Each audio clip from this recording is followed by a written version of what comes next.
отвараме нова тема во утринската програма, која што секако е една од темите за кои што гласно треба да се говори.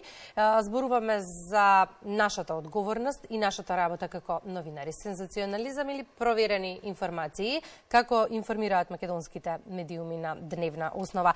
Се водели сметка и за трагични ситуации какво што имавме во Србија по масовните убиства, за заштитата на приватноста, човековото достоинство, како и личната болка и жалост на жртвите, за нашата одговорност, но и за медиумската писменост на граѓаните како една од најважните алки во борбата против дезинформациите. Ова утро разговараме со Емилија Петровска-Камењарова од Агенцијата за аудио и аудиовизуелни медиумски услуги. Добро утро, Емилија, и добре ни дојдовте. Добро утро, добро ве најдов и добро утро за публиката која што не следи од своите домови. Имаме тема која што е секако актуелна и за која што постојано треба да се зборува доколку сакаме да се унапредуваме во работата. 20 дена помина од трагичните настани во Србија, од оној прв настан кој што се уште емотивно не држи. Колку професионално ја завршивме работата? Каков е впечатокот? Еве ќе зборуваме тука само за нашите, за македонските медиуми. Се почитуваше ли новинарскиот етички кодекс? Во вакви ситуации, како што беа тие трагични случувања, треба да се има предвид нормално дека нели во онаа трка да се биде прв во информирањето, да се обезбеди правото на јавноста на информации, треба многу да се води сметка и за тоа тие информации да бидат навистина проверени, да бидат објективно. Јасно е дека во првите моменти и самите институции кои што треба да бидат извори на информации се уште нели и самите во од една страна потрага и проверка на информациите, од друга страна под притисок да дадат информации. Така што во тие први моменти имаше различни и шпекулативни информации кои што беа пренесени, кои што можеби можеа да бидат избегнати, меѓутоа сега веќе нели отпосле да се зборува е лесно. Во тој момент кога треба во живо да се покрие или да се извести, да се информира, јасно е дека ќе настанат грешки, но кога веќе ќе помине таа прва ситуација, треба многу повнимателно да се размислува и повнимателно да се известува, затоа што шокот е поминат веќе и кај самите новинари, кај самите медиуми. Од оние работи кои што можеа да бидат направени подобро е, да речеме, барањето да биде заштитен идентитетот и на сторителот и на жртвите. Значи, ние како агенција, како регулаторно тело, една од нашите обврски е да работиме заедно со медиумите и со родителите на заштита на малолетниците од оние информации кои што можат штетно да влијаат на нив. Сега, тоа граѓаните најдобро ќе го препознаат преку оние знаци пред програмите, што се нели 12+, 16+ и така натаму. Но вестите не влегуваат под таквиот тип на категоризација, затоа што вестите се директен плод на новинарската работа и тие зависат од независната уредувачка политика на медиумите. Но и за вестите постојат насоки за тоа што треба да се направи за да се заштитат малолетниците. Да се внимава кога ќе се пренесуваат информации или слики или описи кои што можат штетно да влијаат на младите, најпред да се види во кој период од денот е тоа. Ние имавме ситуации кога во 16 часот, значи време кога навистина децата се пред екраните, имаше сцени каде што се фокусираше, да речеме, на големи локви крв. Значи едно е да се нормално дека ќе се прикаже сцената таква каква што е во реалноста, тоа е работата на медиумите, но дали е нужно фокусот да биде на тоа или сцени во кои што родителите се прикажани во гро план како тажат по своите деца. Постои правило дека и во вестите и во такви ситуации мора да се внимава на достоинството на луѓето, на достоинството и на жртвите, но и на оние кои што ги изгубиле луѓето и кои што се на некој начин вторични жртви. И особено постои правило дека идентитетот на малолетниците, без оглед дали се жртви, дали се сведоци или се сторители на кривично дело, мора да биде заштитен. Едно е тоа што не беше направено и втората работа што не беше направена е што се тргна некако со еден малку сензационалистички речник кај некој од медиумите, типот на крвав пир, крвав поход. Тоа е веќе сензационалистички третман на веста. Не е сталожен професионален новинарски третман. Правилата на игра ги знаеме, дали ги почитуваме, споменавте пред малку, колку тоа им пречеше на граѓаните.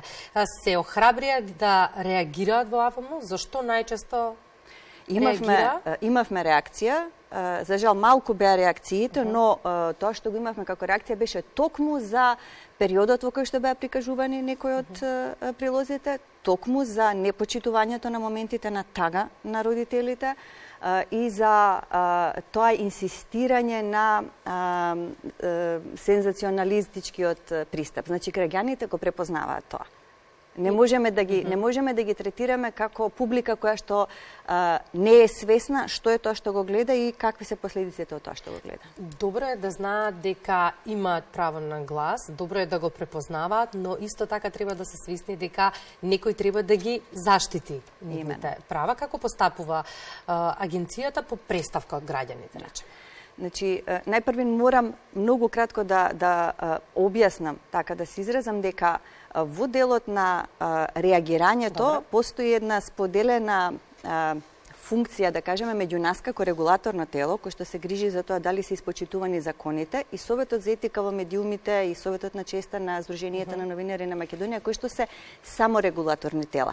Почитувањето на професионалните стандарди во мал дел е во надлежноста на агенцијата, посебно, значи, во делот на почитување на заштитата на малолетниците, на почитувањето на достоинството на личноста, недискриминација, забрана за говор на омраза, тој тип на потешки и со закон веќе уредени прашања. Но она што е предмет на кодексот, значи најчистото професионално, етичко, еснавско, да кажем, работење е во делот на работата на Советот за етика во медиумите. Работиме и едните и другите, соработуваме меѓу себе, да речеме и ние како агенција, кога ќе добиеме, прво постапуваме по секоја представка која што ќе дојде до нас. Имаме нормално на нашата веб страница avmu.mk формулар за представки. Меѓутоа, не сме формалисти, за нас и секој стигнат мејл на нашата адреса се смета како представка, секој анонимен мејл исто така се смета за како представка. Она што го правиме како процедура е веднаш да најдеме прво, ако се работи за радио или телевизија, затоа што ние сме надлежни за радијата и телевизиите. Ако се во прашање онлайн медиуми, пренасочуваме кон Советот за етика во медиумите, бидејќи тие ја имаат надлежноста. Но, ако е во наша надлежност, тогаш прво веднаш ја бараме програмата, ја прегледуваме, гледаме дали влегува во рамките на заштитата на слобода на изразување, која што е всушност многу широка и која што е гарантирана и со нашиот устав, и со нашите закони, со Европската конвенција за заштита на човекови права. Ако утврдиме прекршок, тогаш веќе понатаму постапуваме во зависност од тоа дали станува збор за прекршок за кој што е пропишана некаква казна, опомена, или пак не е пропишана, но се обраќаме до медиумот за да го известиме дека имаме представка. Нормално ги анонимизираме представките, го почитуваме, нели ја почитуваме заштитата на личните податоци, но го известуваме медиумот дека постои представка, на што се однесува и кој е нашиот став по тоа прашање. Ако станува збор за професионални стандарди, без оглед што сме информирале, ние потоа повторно ја препраќаме таа представка и до Советот за етика во медиумите, затоа што сметаме дека најголемата како да кажам, најголемиот репер за тоа колку новинарите и медиумите професионално постапуваат е ставот на фелата, ставот на другите новинари. Ги споминавте социјалните мрежи и апликациите, за нив сакам малку да проговориме. Кај нас правилата на игра се точно определени кога станува збор за социјалните мрежи, особено за корисниците на индивидуални профили граѓани. Тука малку се послободни правилата на игра, се останува на моралните и етички вредности на граѓаните, но и тука можевме да видиме сериозен говор на омраза и лажни вести и дезинформации. Како против нив? Најпрви мора да се направи дистинкција што се медиуми кои што се на интернет, каде што значи ние имаме сега веќе некаква, или барем би требало да имаме некаква екипа, некакво уредништво кое што макар и од двајца да се состои, кое што носи уредничка одлука дали нешто ќе објави, на кој начин ќе го објави, и од друга страна ги имаме социјалните мрежи, социјалните медиуми каде што секој од нас индивидуално како граѓанин настапува. Она што е важно е онлайн медиумите да бидат свесни дека и за нив важат истите правила како и за традиционалните медиуми, и тоа е, да речеме, и пропишано од Советот за етика во медиумите, кој што има направено посебни правила за постапување на онлайн медиумите. А пак граѓаните треба да бидат свесни, тука веќе влегува самата медиумска писменост конкретно во однос на граѓаните, значи треба да бидат свесни дека она што не би го кажале, наедноставно се изразам, она што не би го кажале некому во лице, не смеат да го кажат не преку социјалните мрежи, затоа што само поради тоа што не станува збор за директна комуникација, не значи дека она што всушност е неприфатливо однесување во општеството може да си го дозволат луѓето. Треба сите да бидеме свесни дека имаме одговорност за нивото на комуникација која што се случува и на социјалните мрежи. Освен тоа, и самите социјални мрежи имаат правила кои што мора да ги почитуваат. Има кодекс на европско ниво, меѓу Facebook, Google и така натака, да не ги редам, и Европската комисија, според кој што тие мора да си ги проверуваат различните информации и постови и од граѓаните, и док подложат на факт-чекингот, односно проверувањето на фактите, сме ги чуле сите. Значи, сите мораме да бидеме свесни дека имаме одговорност како индивидуи за тоа што е тоа што го читаме, што го гледаме и што го споделуваме. За да знаеме како да ги користиме социјалните мрежи, прво треба да знаеме како функционираат и од друга страна какво е нивното влијание. Посебно актуелен деновиве оној водиш за родители засегнати институции и граѓани на Ива и Даријан, TikTok разглобен, кој што моето внимание го задржа на вистина и мислам дека е нешто што не смее да се пропушти.